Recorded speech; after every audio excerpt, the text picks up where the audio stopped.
Salam sejahtera Mr. Abdan Samri. Nama saya Kartiken Prakash dari Kawas DPG. Hari ini saya nak present tentang pengenalan kepada pengurusan strategik.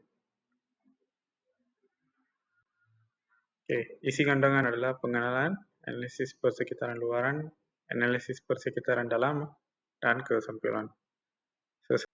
Seterusnya adalah pengenalan. Farmfresh Berhad merupakan syarikat tensu termuka di Malaysia yang terkenal dengan pengeluaran produk tensu segar dan semula jadi tanpa bahan pengawet. Dengan komitmen terhadap kualiti dan kesegaraan, Farmfresh telah berjaya menarik perhatian pengguna yang mementingkan kesihatan dan pemaknaan seimbang.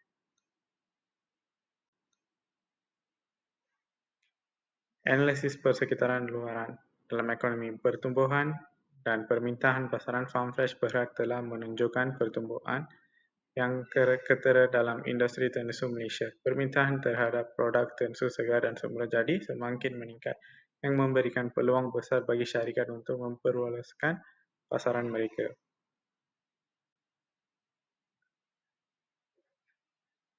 Politik. Sokongan kerajaan yang kerajaan Malaysia memberikan sokongan kepada industri tensu tempatan melalui berbagai insentif dan dasar yang mengalahkan pengeluaran makanan domestik.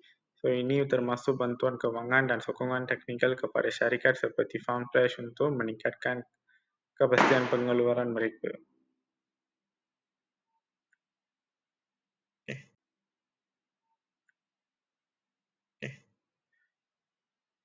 Pengguna kepentingan pemakanan sihat dan produk bahan pengawal dan menggunakan pendekatan semula jadi dalam pengeluaran mereka yang menarik minat pengguna yang meningkatkan kesihatan. Teknologi. Inovasi produk Farmfresh sentiasa berusaha untuk memperkenalkan produk baru yang memenuhi keperluan pasaran. Ini termasuk pengenalan produk berdasarkan tumbuhan seperti susu oat dan susu badam yang memenuhi permintaan pengguna yang mencari alternatif kepada susu tensu tradisional. Seterusnya adalah pesaing. Pesaing pasaran Farmfresh beroperasi dalam pasaran yang kompetitif dengan antarabangsa, namun perkenakan mereka terhadap produk segar dan semula jadi memberikan kelebihan kompetitif dalam memenuhi permintaan pengguna yang mencari produk berkualiti tinggi. Kelestarian Farmfresh komited terhadap amanan pertanian, lestari dan mesra alam. Mereka menggunakan pendekatan yang meminimumkan kesan alam sekitar dan memastikan sumber semula jadi.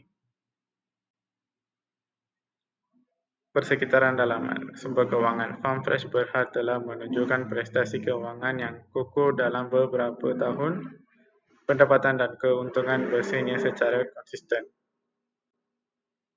Sumber manusia. Farmfresh menekankan kepentingan sumber manusia dalam mencapai kejayaan syarikat. Mereka komited untuk menyediakan persekitaran kerja yang kondusif dan peluang pembangunan kerjaya kepada kaki tangan mereka.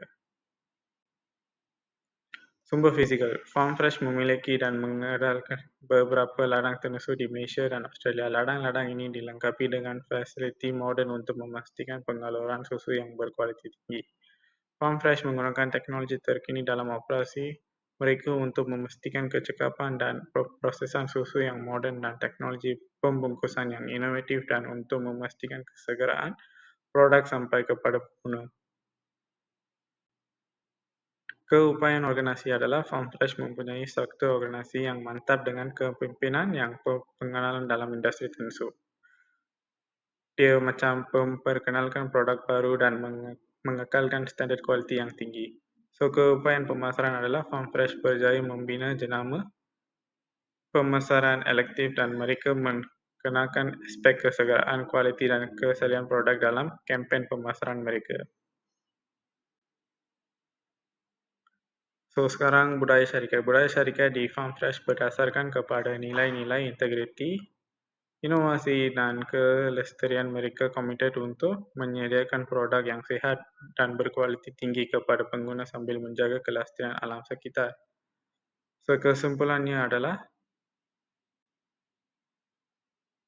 Farmfresh merujuk kepada hasil pertanian yang dituai terus dari ladang dan dijual semasa masih segar. Produk ini menawarkan beberapa kelebihan seperti kualiti yang lebih baik, rasa yang diperhatikan, dan kandungan nutrisi yang lebih tinggi berbanding produk yang telah disimpan atau diproses tempoh yang lebih lama. So, diproses dan mengandungi lebih sedikit bahan pengawet. Selain itu, amalan segel ladang sering dikaitkan dengan teknik pertanian mampan yang mengalahkan keseimbangan ekosistem dan mengurangkan kesan alam sekitar. So, akhir sekali, terima kasih.